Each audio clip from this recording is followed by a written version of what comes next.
Thank you very much, Madam Vice Prime Minister and dear colleague. I am very pleased to be here in Ljubljana for my second visit in my capacity as Minister of Foreign Affairs of Algeria. As you probably know, the first visit was during my first tenure as Foreign Minister in the 90s. And more precisely in May 1992.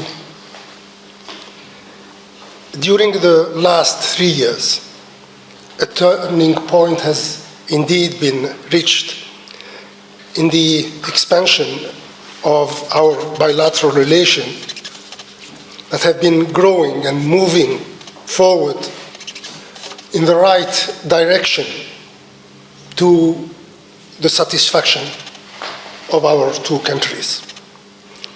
We have recently welcomed the official opening of Slovenia's embassy in Algiers, and from our side, we will be doing the same in the coming days. We will also very soon introduce a request for the accreditation of the first ambassador of Algeria to Slovenia, who will be resident here in this beautiful city of Ljubljana. I think that we both agree the opening of these embassies, yours in Algiers and ours in Ljubljana, will give new impetus to this promising and rewarding partnership that we are building between our two friendly countries. Algeria is also very glad to be partnering with Slovenia in the energy field, as you have mentioned, by contributing substantially since January this year to the satisfaction of Slovenia's need of natural gas supplies. Building on these achievements, I am here today to see with our Slovenian friends how we can make additional and new leaps in our bilateral cooperation in all fields of common interests, notably in the digital economy, traditional and renewable energies, technologies of information and communication. And in this last respect, I am glad to announce that Algeria has joined the Center on Artificial Intelligence, created under the auspices of UNESCO and hosted by Slovenia. Other priority areas are being identified for cooperation between our two countries. I will mention water resources management, tourism, agriculture, forestry, and mining. We are also considering positively the proposal made by Slovenia to have direct maritime liaison between the port of Koper and the Algerian ports on the Mediterranean.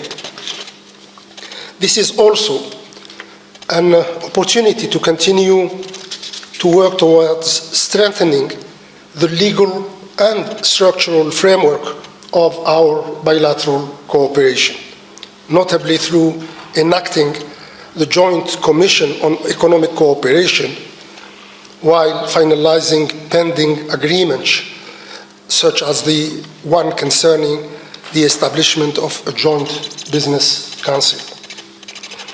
I am here also to discuss with our Slovenian friends the possibility of taking advantage together of the entry into force of the African Free Trade Zone to promote triangular trade with Africa.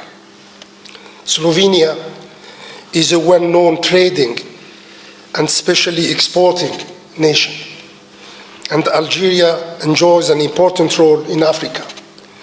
So by putting together these two potentials, we can succeed in promoting this idea of triangular trade. My visit has also to do with the fact that our two countries are getting ready to assume their responsibilities as non-permanent members of the UN Security Council starting from January next year. I am glad that we have supported each other during the elections, that we have coordinated well so far, and that we are committed to working together to bring an added value to the Council's work amidst the current challenging times.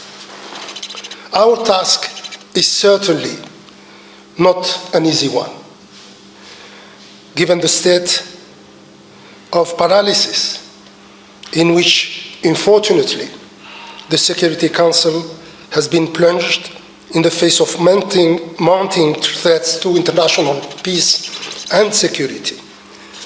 And in this regard, the world is witnessing helplessly nowadays in Palestine an evolving tragedy and an increasing violent conflicts waging in many African countries, particularly in the Sahelo-Saharan region.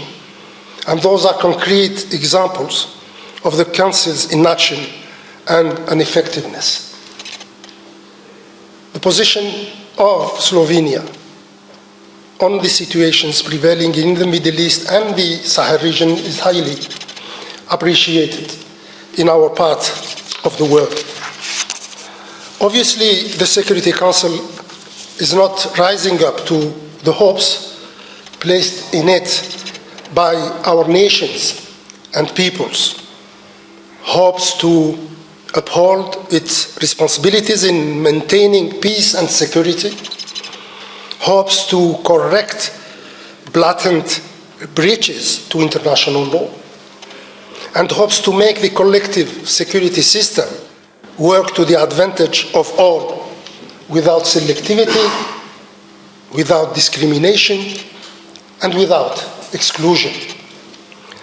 I'm sure that by joining our forces and voices within the Council, and by working closely together with other like-minded countries, particularly among the elected members of the Council, the E10, we can collectively make a genuine contribution towards bridging mounting divisions within the Council with the aim of restoring trust and confidence in the role of the United Nations, and particularly in that of the Security Council. I look wholeheartedly forward to continuing the rich, candid, and fruitful discussions we have started yesterday evening, and I take this opportunity to thank you warmly once again for the wonderful hospitality and for all the kind marks of attention accorded to me and to the Algerian delegation here in this friendly country of Slovenia. Thank you very much. Thank you to both.